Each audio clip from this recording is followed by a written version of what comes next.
you've got a big announcement to make that everybody needs to know about. I do. So on September 20th, my son, Austin Burgess, made me a grandpa. So my first grandchild, his name is John Taylor Burgess. He was born on the 20th of which was last week, and 7 pounds 8 ounces, beautiful little baby boy. And my priorities in life are about to start changing at least a little bit.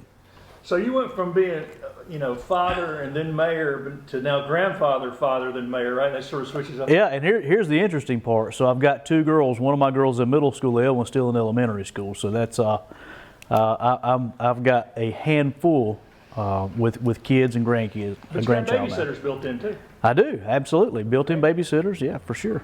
All right, let's talk about what's happened. You had a lot of events this summer. Everything went pretty well? Everything has went very well. I was not here. I was actually in Jamaica celebrating my 25th wedding anniversary with my wife, but we had the balloon event sponsored by the Anderson Cancer Society. It went over very, very well. Good turnout. Unfortunately, we had some weather issues with wind, so we wasn't able to do any untethered launches, but we did the balloon glows and all that good stuff. Had a great turnout for it.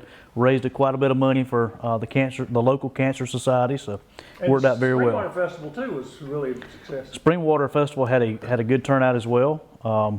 Obviously, it was hot, middle of August, but we had a good turnout for it, and we're already working toward planning for next year's event. So we're super excited about it. What about economic development? What's been going on here? What's opening? Well, you heard it first here because we're just now getting the agenda set up. It is the plan of council to vote on a letter of intent from a developer to develop not only the water treatment plant that you and I took a sightseeing tour on last time you were here, but also the historic depot.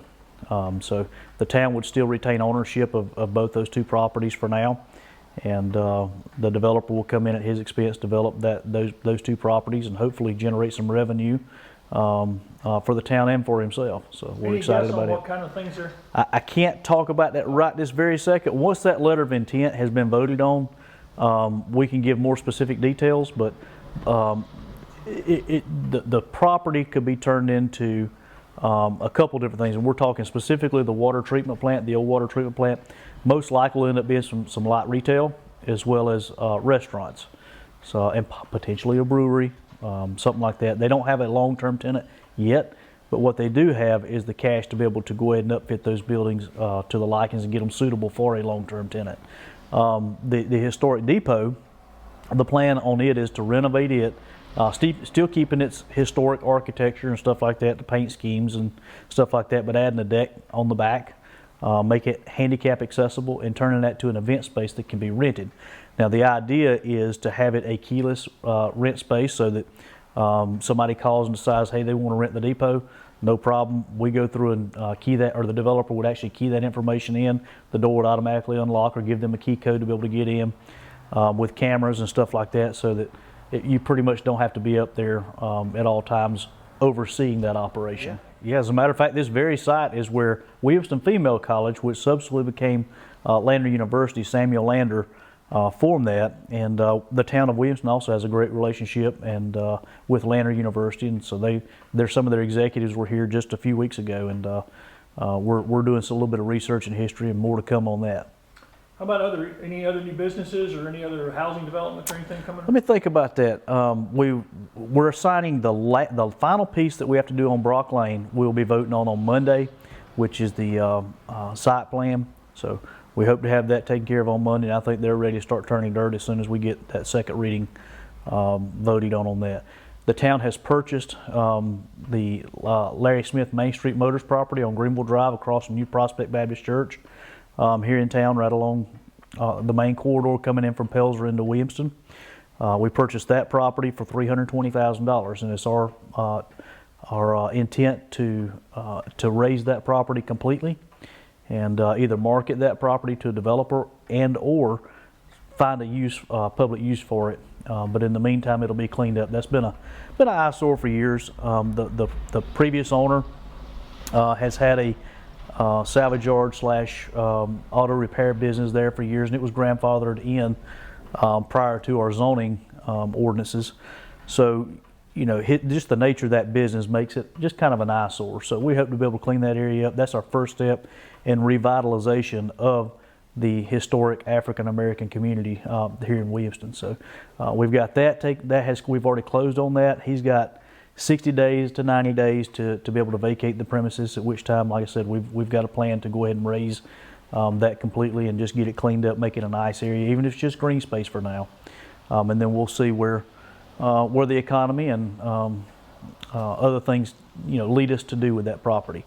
I'm meeting, matter of fact, as soon as you and I finish this meeting up, I got a meeting at 10 o'clock to execute a contractual agreement to sign the Boyd property directly behind that as well. So the town will almost own that whole block from Moorings Drive to Moorings Drive, which is a big circle right there around Greenville Drive.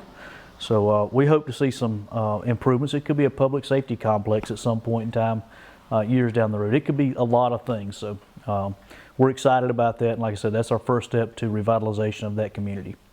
Any other businesses open or planning to open between now and then? So we had Sassy Sue's opened up. We had grand opening on it last week. That's here at 100 Main Street.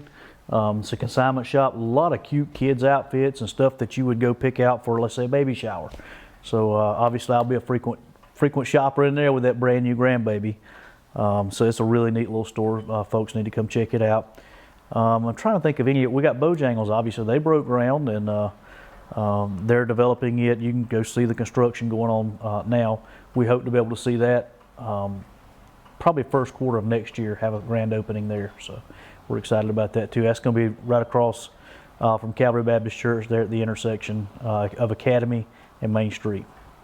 There's just been so many things opening here in the last... A lot of cool things. A lot of cool things going on. Just even like last night.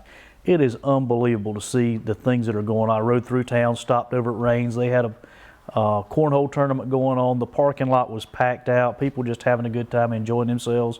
Go back to the ball fields and notice the lights were on out there. And you had adults playing softball. They got an adult softball league headed up by one of our council members, Miss Tabitha Austin. She's coordinated that. So we got things for everybody to do. Your youth are coming out and playing youth recreation ball. You got adults playing recreation softball, cornhole tournaments, and soon to be pickleball.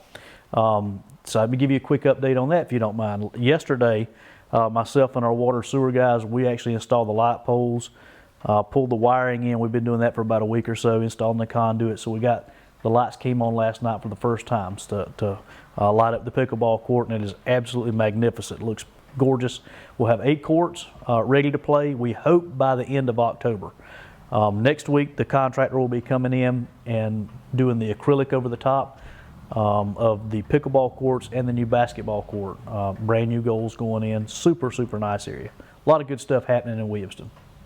And I know fall is a busy time for events, so you were just talking about the old water treatment plant. Right next to that, you're about to open the dog park officially, right? Yep, so on October the 6th, it's completed now, but it's locked up. We're doing a little finalization of details, stuff like that.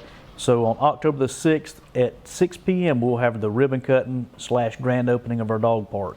A lot of people have asked where to park for that. A couple ways you can park. You can park here behind Town Hall and walk over, or you can go down College Drive right beside Town Hall off of Minor Street. You can park down there. You can park in Mineral Spring Park. You can park over at the Masonic Lodge on Gossett. And it's a short walk up the trail, and literally within a couple hundred yards, you're there at the dog park and enjoy those amenities. We do ask that people not use the fire department simply because our volunteers, if we have a fire, that's where they park it to come in and hop in a truck. And we don't want them looking for a parking place. So please don't use that. The fire department, but there's plenty of other parking to be able to get down there and access it. And part of that's being able to get out and enjoy with your dog too. So a little short walk won't hurt you none. What other events y'all got coming up here? So we've got Boo in the Park, and that's October the 22nd. Right at dusk, we'll have folks lined up all throughout the park passing out candy for the kids. And we've got a rain date of October the 29th. And again, both those times it'll start right at dark around 5 p.m. And that's where? That's here? That's here in Mineral Spring Park, yep. Right. And we also have a Scarecrow Contest going on. You see some people are already putting theirs out. That'll be going on starting on October the 15th. If you'd like to put a Scarecrow out and enter into that contest, you can come up Town Hall and pick up the paperwork, or you can email Envision Williamston, get in touch with them. That's a project headed up by them each year. And they do a really nice job of decorating the town up for fall. So we're excited about that. Obviously, we have our Christmas park. This year, let me read my notes here. This year we'll have the Christmas park lighting, Deck the Halls lighting, which is also in here in Town Hall, and the Christmas parade, all on November the 27th. So we're looking forward to it. I don't know if y'all saw the last year. Y'all ever had the parade, isn't it? I think so. I think so. I think that'll be the earliest we've ever had it, and it will be an evening parade, not dark, but an evening parade. And then we'll transition from the parade. Main Street will be shut down. We'll transition from the parade directly into our Winter Wonderland. Again, that's headed up by Envision Williamston. I don't know if you heard about last year, but it was an absolute phenomenal success. We'll have carriage rides that take folks from Town Hall here throughout the park, circle around. We have snow. We'll actually have snow here. We did it last year. We got 2 snow machines that make snow out in front of Town Hall. Obviously, Santa and his wife will be here, and we'll have local ministers that will be here, and they will read the nativity story. A lot of good stuff going on. We have kids come in the mayor's office, and I usually read the night before Christmas to the kids. We'll transition them out, give them milk and cookies.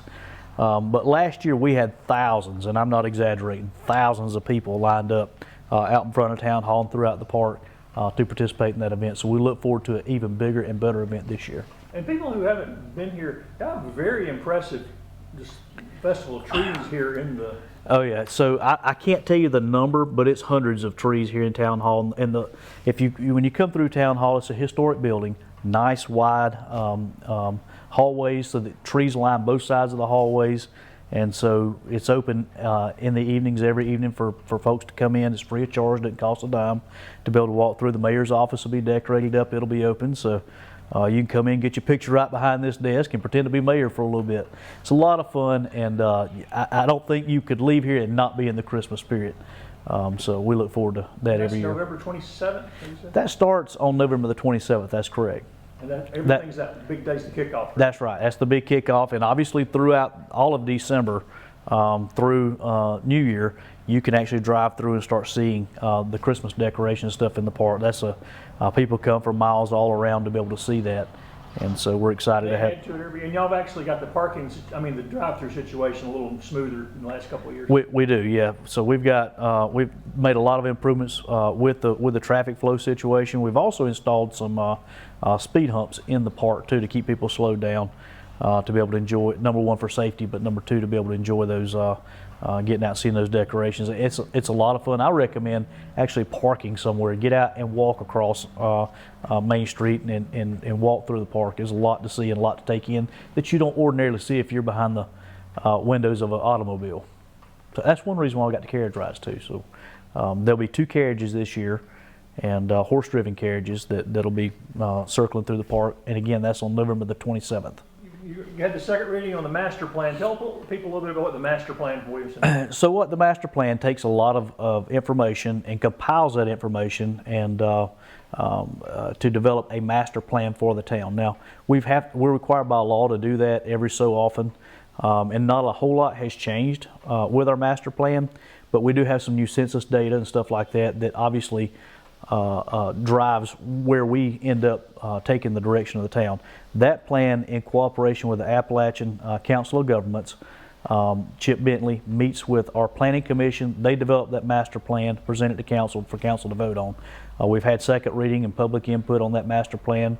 Again, not a whole lot's changed with it. We're still continuing in the same direction, but we have adopted that new master plan that'll set us on course for the next 5 to 10 years. So we're looking forward to implementing that plan as well. Are there any details in there that people would be interested in? I can't think of any specific details. Again, this is not a comprehensive plan. This is the master plan that kind of gives the overall, so there's not a lot of fine details with it. Our zoning and stuff like that, we're already caught up with that. One of the changes that we've made in zoning in the town that I think is a direct result of the master plan is we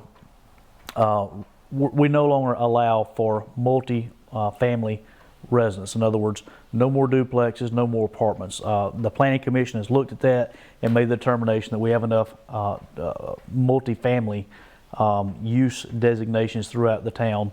So now we're focused more on residential, single-family residential developments and things of that nature that will hopefully drive the town forward, and also folks that have single family, they typically own their own home or renting their own home, and they have buy-in. They're not transients, folks just coming from one point to the other. They're actually here, and they plan on making a home here. And so we look forward to implementing that plan. And I guess the other thing is, any update on the trail system y'all were working on? Yeah, so I don't know if, have I talked to you and told you that we did receive some funding for phase 2 of the, Right? to expand it out. We rode down through there last. Okay, I couldn't remember if we had talked to you about that or not. I just met with the Appalachian Council of Governments and the folks at Commerce to go over the kickoff of that trail expansion project. So hopefully we'll start seeing some site plans and things of that nature coming out in the next couple of days. I think we have 3 years maximum to implement that, to make that construction happen and have a ribbon cut. And so we look forward to that kicking off pretty soon. So next time we catch up, we'll do the year in review. So I'll see you in December. Absolutely, looking forward to it.